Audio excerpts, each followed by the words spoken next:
if you look at EUDR and CSRD and CSDDD and all the rest of it, right, there's a general trend towards capturing more metadata related to the stuff that you're buying. Metadata, in simple terms, just being descriptive qualities, characteristics associated with the stuff that you're purchasing. And so if companies want to be sort of future proof for this legislation, other legislation, to some extent, no regret move, which is start setting up your data for flexibility in the future. And flexibility will be higher if you are capturing stuff like weights, locations. This sort of information is just going to be relevant and helpful. I would say there's obviously different levels you could go to as well, like the geotagging, and you kind of have some dynamic way to share data across your supply chain as well, the kind of stuff that we're doing with the businesses that we work with at Altruistic. But at its simplest level, just assume that the burden of requirement on your supply chain data is going to get higher, one way or another, right? Whether it happens this year, next year, year after.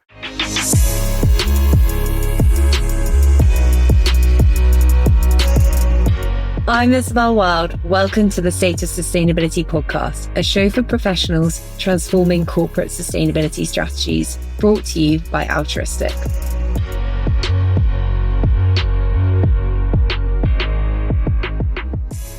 Today, we're coming to terms with EUDR and what it means for businesses.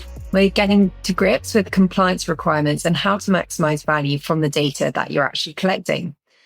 This conversation takes place against a backdrop of evolving and in some cases retreating climate policies, recent developments including SEC's climate disclosure rules being put on hold, as well as the Net Zero Banking Alliance walking away from the 1.5 degree limit, among many others. But before we delve into the specifics of EUDR, let's examine some of these recent climate policy developments to provide a bit of context for the discussion. Seth, first off, how are you? I'm good, thanks, Izzy. How are you doing? I'm very well. Let's kick off with our first newsworthy headline, which is Net Zero Banking Alliance and how it's walking away from the 1.5 degree limits, and the fact that Aviva's investors are ditching their watch list pledge. So what is actually going on in emissions financing? To really understand what's going on in emissions financing, let's go back several years. So when banks first started looking at serious emissions related targets, and as far as I can remember, this is around 2019 or so. I remember I was actually at McKinsey and I was sort of internal expert on some of these topics. And so I was wheeled out to a couple of banks to help with their emissions target setting.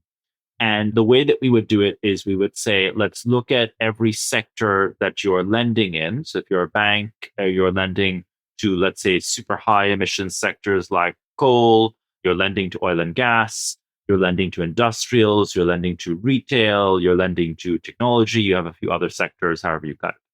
And within each of those, let's look at how much you're lending, how much money you're making, like how much profit you're making, and what the emissions intensity is per dollar that you're lending for that sector. So like if you're lending to coal-based facilities or oil and gas-based organizations, then the emissions per dollar that you're lending is much higher versus, let's say, if you're lending to, making a technology company, maybe the emissions intensity per dollar that you're lending is much lower. And we would then say, okay, great. If you were to have a bullish target or a super bullish target or a moderate target, which sectors would you try and deleverage from or lend less to? And there was usually also a component of which sectors would you try and lend more to, because you're also trying to reduce the emissions intensity of the book. So ideally, you want to not just lend less money to heavily emitting sectors, you also want to lend more money to low emissions intensity sectors. And for most banks, they were actually looking to try and ramp up renewable energy lending, for example, at the time. And so as a whole sustainability strategy, they were thinking of this as a potentially fairly attractive strategy, depending on the bank. So there were a few banks where they were actually not very heavily exposed to coal-based companies, somewhat exposed to oil and gas, but not very heavily. And yet they saw a big opportunity to lend more towards energy transition positive companies like renewable energy developers, for example. And so in that climate, no pun intended, in that sort of environment, around 2019, 2020, it actually looked like a not crazy bet for a retail bank to try and appease its consumers, capitalize on opportunities to lend to the energy transition and deleverage from heavy emitters as well. And so that's where a lot of these initial targets came out of.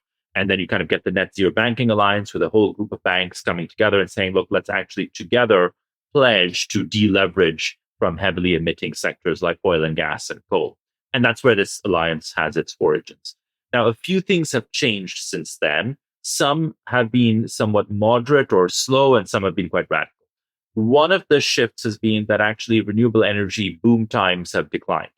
And that was starting out because of interest rates rising, where actually these are capex heavy projects. They require a lot of like debt financing. And now that's no longer as cheap as it was a few years ago. And so generally speaking, there are fewer opportunities to lend aggressively into renewable energy. Another thing that's shifted is that you now have a very different political climate, particularly in the US, and also now, in fact, frankly, increasingly in Europe as well. And as a result, the opportunities in the energy transition look a little less attractive, maybe, to some banks than they looked a few years ago. At the same time, you are at significant risk if you don't lend to heavy emitting sectors, because there's a lot of legal action now coming out, particularly in the US as well, against institutions that seem to be penalizing heavy emitters or traditional energy companies. So a lot of that has kind of come together.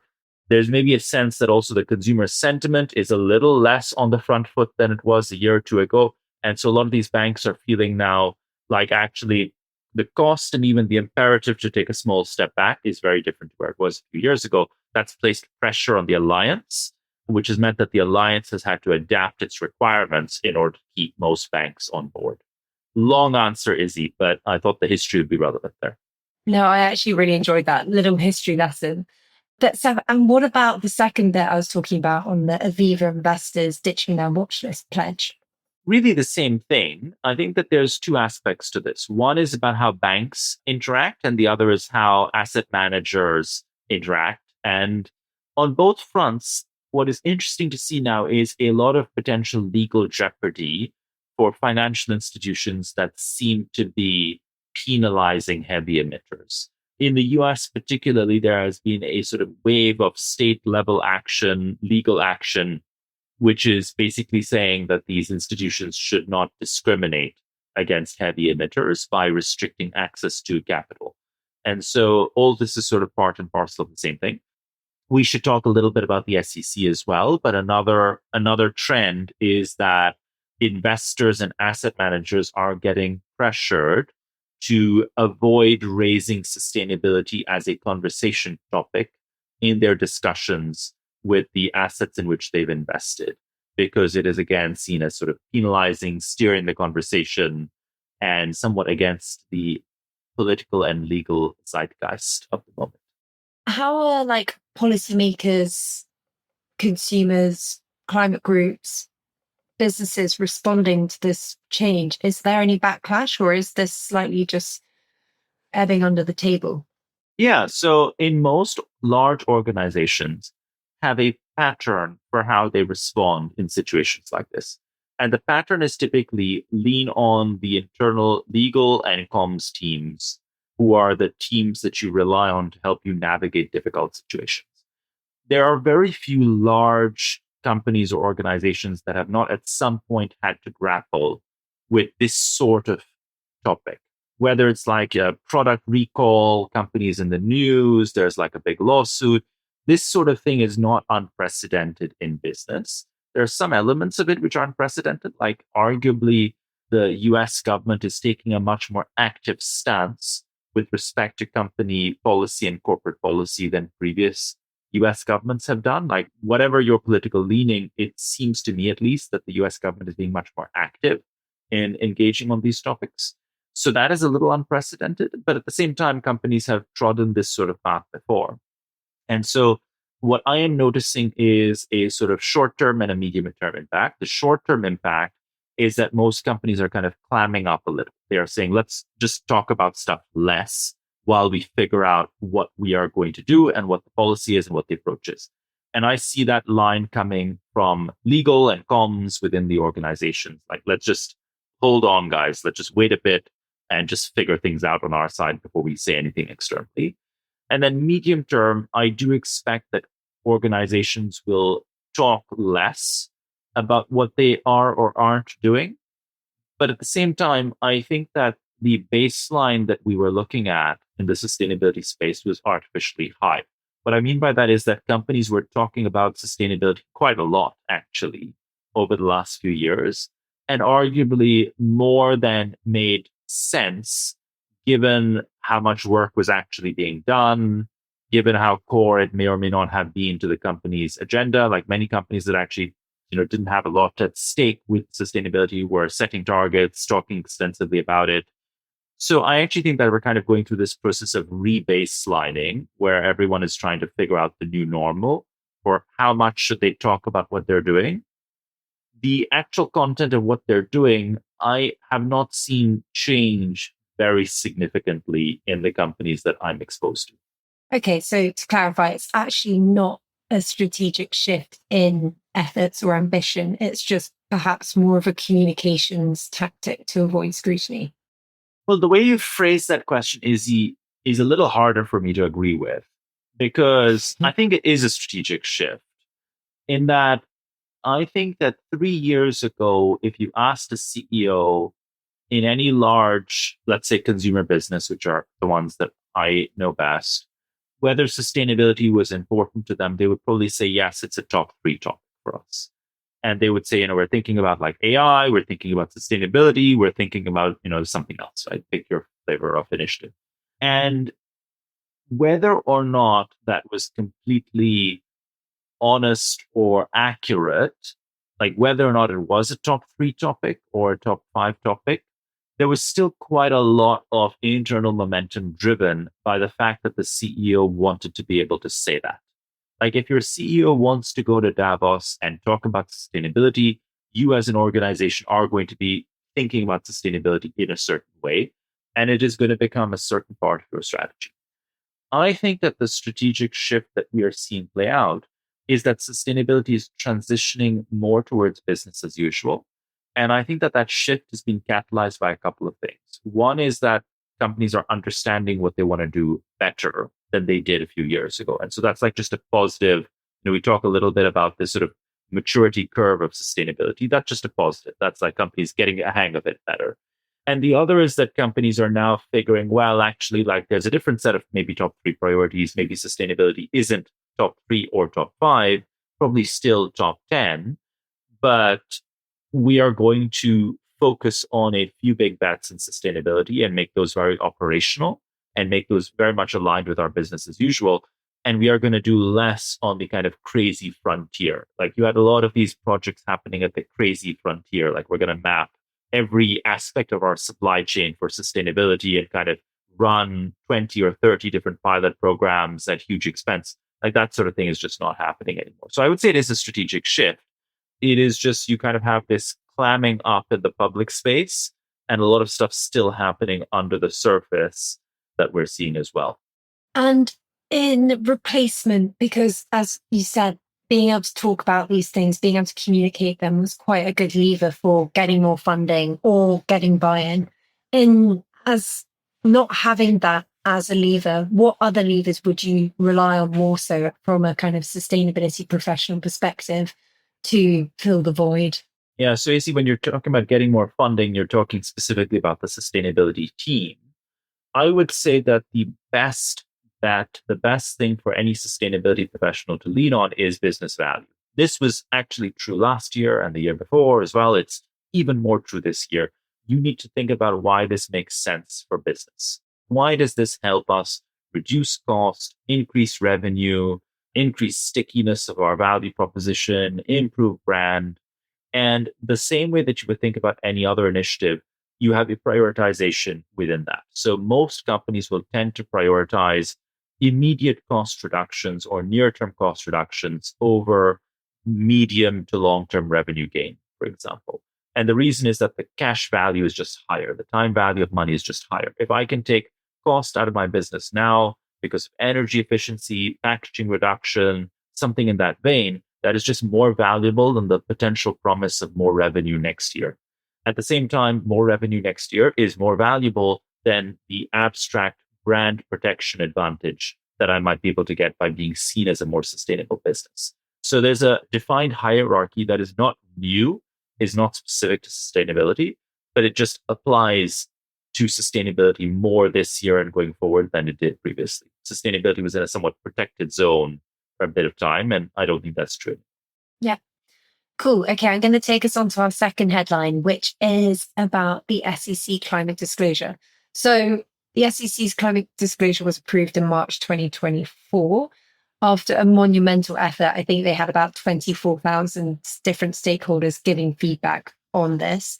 But now, as of February 2025, the SEC has announced it will no longer defend the rule in court, signaling a withdrawal. Seth, could you share a bit more detail about what's happening here? Yes, I will, but let me go on a tangent before I do, which is these sorts of multi-stakeholder consultation processes are always very tortuous. But there's something quite interesting about them, which is that where you land is where the stakeholders' lowest common denominator was already. And so, let me kind of give an example. I was working with a big industry consortium at one point, helping them figure out what their circularity goals should be. And this consortium had over 100 members in the working group, basically, of figuring out what the strategy and plan should be. And those members competed with each other. They all had slightly different angles within their different packaging businesses, which meant that they were all kind of a little dissimilar as well. And ultimately, where you sort of land is what works for everyone. It is very difficult in these organizations for you to take a bold stance. You end up being quite consensus driven. And with the SEC, where the SEC actually landed was actually a very consensus driven landing zone. And so if you remember, there was this whole scope 3 debate that was happening when the rules were coming in, and last minute there was a big sort of pullout. And so actually where the SEC landed was a fairly uncontroversial place as far as I could tell, which means that if the SEC is announcing that it's no longer going to defend the rule in court, which is effectively the SEC saying, look, we're not going to officially repeal this or retract this just yet because it would be pretty embarrassing, but we're basically going to just signal to everyone that it no longer matters. From a business perspective, it's hard to say how significant this is because most of the 7,000 companies that were impacted were already heading in that direction. Otherwise, the SEC wouldn't have landed there in its rules last year. That's kind of my opinion, I guess. Now, I'm sure that there will be a bunch of those companies that think, great, now it's holidays are early. We don't need to disclose a bunch of this stuff. But for most of where the SEC landed, the writing was on the wall, the direction of travel was pretty clear from just business practice. Let's not forget that a lot of these sustainability regulations that we talk about, CSRD included, are following on the tails of what was already reasonably established business practice for a reasonably large share of companies. And that business practice informed consultations that then informed the actual legislation. So essentially, you don't think that this will cause many aftershocks, and actually people or companies who are going in that direction anyway will still disclose or will still have the kind of level of ambition behind them? I think that the impact of this will probably be similar to the impact of omnibus adjustments on CSRD should they sort of pass and be incorporated, which is I think that you will find that a part of the constituent base will no longer report at all. And that's going to be true for the SEC, and it's going to be true for the CSRD as well. And a part of the base will basically see it as a reprieve where they don't need to report until later. And a part will continue to report as normal or continue to disclose as normal. So I think you're going to kind of get some split across these three. So I'm not saying that there's no waves, no impact. There will be for sure. And, every sort of step back in terms of momentum definitely impacts what the adoption curve would look like. In a parallel universe where you have no omnibus, you have the SEC sort of holding strong, and you probably have a lot of new legislation coming in as well. Obviously, momentum in that scenario would be far higher than in the scenario that we're living through. But I don't see these individual decisions necessarily as hugely consequential yet. Maybe that changes, and at some point, actually, it just reaches critical mass, and we start to see some very significant shifts. But in the sort of large corporate community, I don't see huge changes in what's happening. I think bottom line is it's just adding to this whole landscape of uncertainty, which, whilst maybe the compliance burdens are slightly less, the uncertainty that you have to wade through what you're supposed to be doing, what U-turns you need to be making, is that helpful at the end of the day? No, I think what every business wants when it comes to regulation is, above all, consistency. Because regulation is like, reporting is one thing, but then all the hoops you have to jump through to kind of make sure that you will be compliant once you report it is another. And I don't think any business enjoys this sort of change. This sort of change doesn't kind of serve anyone in terms of disruption. And so I think there is certainly that. I think the other piece is that there's no certainty behind the shift that we're seeing right now either. And there's two avenues to that. One is, what's the next US government going to do? Like a few years down, what does that look like? Actually, frankly, 2 years down after the midterms in the US, what happens there? Actually, do we see another shift?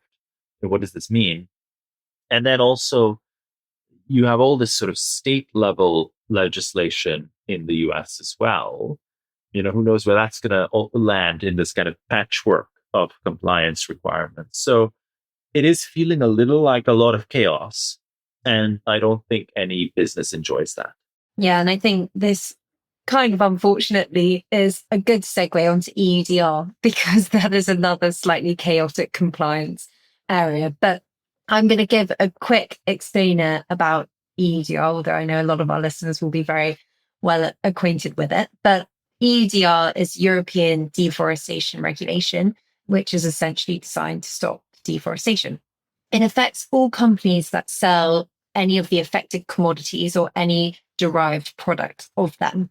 So these commodities include palm oil, soy, wood, cocoa, coffee, rubber, cattle, and each product entering the market needs to have a due diligence statement submitted to confirm that the products have not been sourced from land which was deforested or degraded after the 31st of December 2020.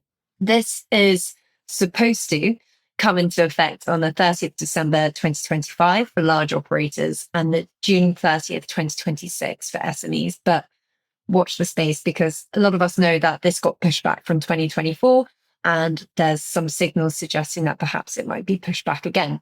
When you don't comply, any product that doesn't essentially pass this risk assessment can't be sold in the EU, and any sold food found linked to deforestation will be withdrawn and revenues will be confiscated. And this will be punished, but like I'm really heading in with the punishments here, but with a fine of up to 4% of the EU annual revenue administered and a 12-month ban from selling other products. So the T's and C's and your warnings have been given to you now, and we're going to go on to the questions. But so first off, what data do you actually need to collect for EUDR? So a lot of the data is similar to the types of data that you're going to need for CSRD requirements. So for the affected products, you're going to need commodity quantities, origin country. You're going to need some additional aspects like geotagged location data, so you know the exact production area and production time frame. And that basically should be what you require to start meeting basic compliance needs here.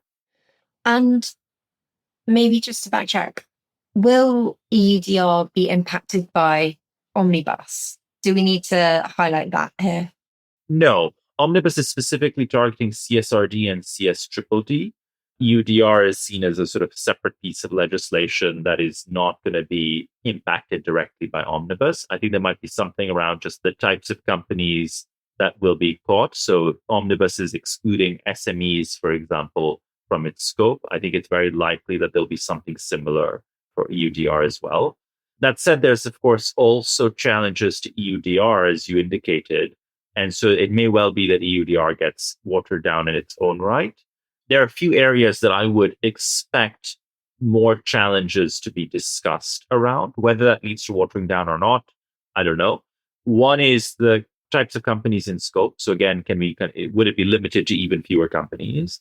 A second might be the time frame of impact. And either that could be when does it take in impact, when does it come into effect, or it could be like, when is the effective date for the product that you're kind of looking at, which you reference.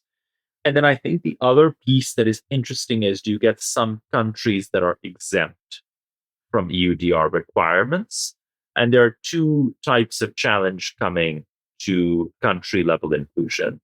One is, should you have no risk countries? Like, should you have countries where actually there is considered to be no forestation relevant, or like there's no deforestation risk at a country level, and therefore the country's exporters should just not have to fill out all the reporting requirements to comply. And then the other is that there are some countries that have a very high dependency on export of products that are linked to forestry. And they are arguing that this is a punitive kind of anti-trade measure that the EU is taking. And so there's quite a lot of challenge coming from those countries as well. So I think it's going to be a very hot topic. The other area that I would expect to get challenge on is the punitive measures. 4% of revenue is quite a lot. And if you imagine, in some cases, that is a reasonable chunk of margin. And in some cases, maybe even more than margin, I would expect. So it's going to be interesting to see where that lands to. Yeah. I want to get into this like data collection area and the current challenges around it. I think I've particularly heard around the like kind of trials and tribulations of collecting geocoordinates from your production areas, especially from certain industries like coffee, where the majority of your suppliers or farmers will be smallholder farmers. So actually getting the geolocation data from each of those thousands and thousands of suppliers is a huge, huge ask. What's your take on this, Seth? This is an interesting area where there are individuals far more deep than I am. That said, I think that there's also a lot of room for interesting technology innovation here. And so you have significant advances in satellite imagery quality that should help here. You have significant smartphone penetration that should help here.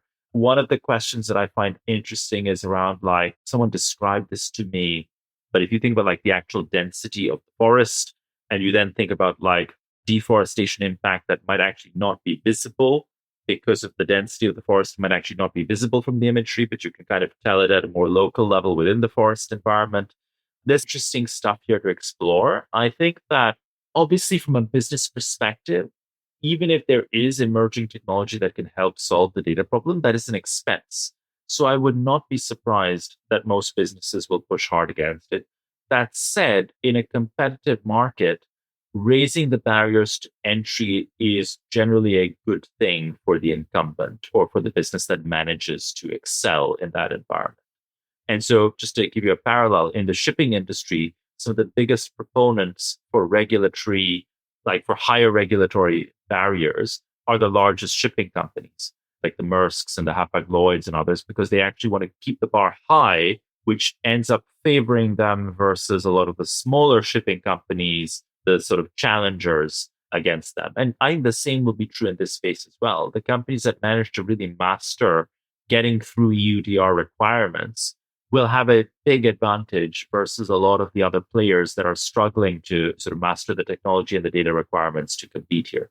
Definitely. And I think on that point around like what is a forest, so EUDR define a forest as 10% coverage of a hectare, which is actually a really small amount. If you think about what is a meaningful forest that is operating on all biodiversity carbon cylinders, I read a paper that it had to be 30% and above. So I think there's opportunities to look for in that data coverage to say, oh, okay, having got that geolocation data, you can see that this only has a very small percentage of forests in there. Maybe this isn't a good area to be looking at for reduction initiatives because it's, pretty sparse as it is. But I think onto this point around like industry variation and how this changes between different sectors like cocoa and coffee, and what you were saying, Seth, about canopy, but actually maybe agroforestry happening underneath with cocoa and coffee growing underneath that, finding compliance perhaps more difficult than other sectors like wood or cattle. Are you seeing any variations there? I think that the challenges in some of these sectors are similar at a high level, but very, very different at a local level. Like if you kind of look at livestock, for example, there's a whole different category of data capture around methane, which is just totally different to whatever you'd have in the forestry space. So I think we're going to start to see. I think what's going to be interesting is companies that are exposed. The hardest hit companies are going to be those that are exposed to kind of everything, all of the above. Like the intermediaries who are dealing in all these different materials, I think are going to find themselves to be hardest put. I think it is comparatively easier if, for example, you're a palm oil specialized business operating in Southeast Asia. You can kind of figure out your part of the act and you can raise the barriers for others. I think you could probably do the same if you're heavily invested in protein and that's your main sector. But there are some companies that are kind of straddling multiple areas, which are going to be faced with the biggest part of the challenge. And many of the supply chains that we're talking about involve smallholder farmers. How can companies ensure that like the compliance burden of these don't necessarily fall on them? I think that you have to assume that companies want the burden not to fall on the smallholder, which is not necessarily the case. And so most of these organizations, not all, but most, have already, if you think about the agricultural value chain, it is already structured such that the smallholder farmer receives very little of the margin, basically. I think there's a separate question, which is, does smallholder farming make sense at all for anyone? And I realize that's probably like a digression here. I have some strong views on smallholder farming, which are probably unpopular, but maybe worth actually just going into that for a moment. Yeah, you piqued my interest. I think it's important. So this sort of concept of like smallholder farms being important is something that I've noticed has come out of the Western development community. And I think that it has found a counterpart in the global South because it plays into a political narrative around employment. And so typically it's like, hey, we need to like X percentage of global agriculture is coming from smallholder farms. This is an important source of employment. We need to help these smallholders be productive, make an income, feed their families, etc. However, coming from Pakistan, which is a heavily smallholder farming dependent country where something like 30 to 40% of the economy is agricultural, and less than 1% of the agricultural land is farmed at 100 acres or more. So it is primarily smallholder farming. Smallholder farming, I think, has ruined Pakistan's agricultural economy. And I think this is true for a couple of reasons. One is that I have yet to find any smallholder farmer who wants their kids to become smallholder farmers. Like, as far as I'm aware, from any smallholder farmer I've ever interacted with, and I've interacted with quite a few, they all want their kids to go and work in a bank as a bank clerk or do anything, frankly, other than be a smallholder farm. Go and get a city job, make a decent income, get on a career ladder, and never come back and pick potatoes out of the ground with your bare hands again. And I think that makes complete sense. And frankly, is borne out by all the data that we're seeing in Western agricultural economies as well, which is as a general talent drain away from the farm. The other thing is that smallholder farming is inherently uneconomically competitive versus large-scale commercial farming. And what I've noticed is that in countries like Pakistan, which are heavily dependent on smallholder farming, you either have to have massive subsidies to make that economically viable, or you have huge levels of imports. In Pakistan, rapeseed, chickpeas, lentils, all these things are imported in vast quantities because it is just cheaper to grow them in Canada and in Australia. If you look at the cost per acre of a decent agricultural acre in a country like Pakistan, it costs about $25,000 to buy a decently connected, decently irrigated agricultural acre in Pakistan, which is very similar. And that's not purchasing power parity, that's like dollar cost. That's very similar to what it would cost you in the Netherlands. And that's because you have such high fragmentation of agricultural land in countries like Pakistan, which is where you get this sort of smallholder farming playing in. So I actually kind of think that this is like an emotional topic for me because I feel like there's just a misinterpretation here that needs to be corrected. I think this is like this initial thing, which is just how long can smallholder farming as an industry hold out and be competitive? And there's this other piece around, well, what other actors in the value chain are actually trying to make smallholder farming viable? And if they were trying to make smallholder farming viable, the margin wouldn't be so small for smallholder farmers.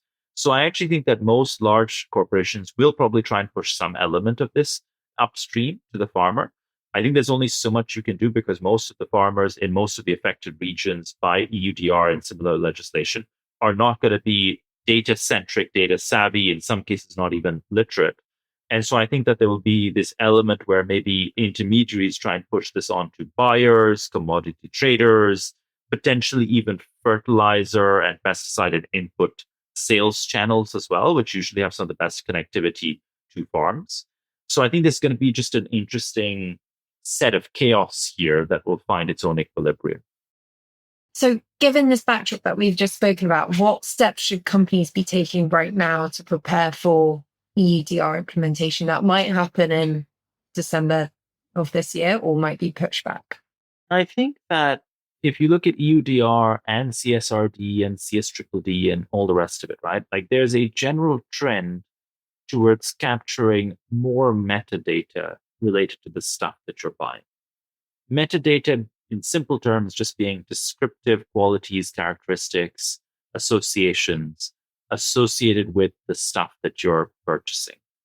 And so if companies want to be sort of future proof for this legislation, other legislation, there's a sort of a, to some extent, no regret move, which is start setting up your data for flexibility in the future. And flexibility will be higher if you are capturing stuff like weights, locations. This sort of information is just going to be relevant and helpful. I would say there's obviously different levels you could go to as well, like the geotagging, and you kind of have some dynamic way to share data across your supply chain as well. The kind of stuff that we're doing with the businesses that we work with at Altruistic. But at its simplest level, just assume that the burden of requirement on your supply chain data is going to get higher one way or another, right? Whether it happens this year, next year, year after, for this reason or any other, it's just rising. Yeah. And beyond compliance, how can businesses actually leverage this data? Because it's a huge undertaking collecting this data. How can you make the juice worth the squeeze? And actually, are there different ways that you can cut or look at your data that will provide you broader sustainability improvements or insights? Yeah, I mean, I think that if I was just think of what is the biggest commercial value proposition for me, if I were a business impacted by UDR, I would say figure out how I can be really good at this. Figure out how I can actually sail through compliance requirements and figure out how I can develop maybe some unique, even proprietary capabilities that I can deploy within my value chain to capture all the data points necessary. And having done that, I would go around to all of my customers and start actively pitching EUDR as a competitive lever that I have versus others. And I would probably just talk about how this is necessary. This is a sustainability imperative. This is regulation coming soon, and how I can help them navigate it. And I would look to do that very heavily over the next several months. I would probably also, as far as lobbying goes, I would probably lobby to keep requirements high, because I think that it is very seldom that businesses get thrown as much of a carrot as this in terms of just raising the bar for all their competitors. That's probably the biggest thing I would be doing. Seth, thank you so much. Are there any last thoughts or words of advice that you want to give to our listeners before they embark on EUDR? I think that this is going to be a year of very intense fluctuation across regulatory requirements and also what companies want to communicate externally. And so I would adopt the approach of just saying, let's kind of build healthy internal systems to navigate change. And it is always a good investment to know more about what you're buying and know more about what you're doing and how you're using the stuff that you're buying. And so I would actually think about the data side of this problem as the one that is least likely to be a regret that you might make, whether or not the compliance or external disclosure requirements shift. Awesome. Good final words. Seth, thank you so much. I know you've got a busy week with SoS in Chicago, so good luck for that one. Thank you very much, Izzy. Awesome. Bye. Take care. Bye.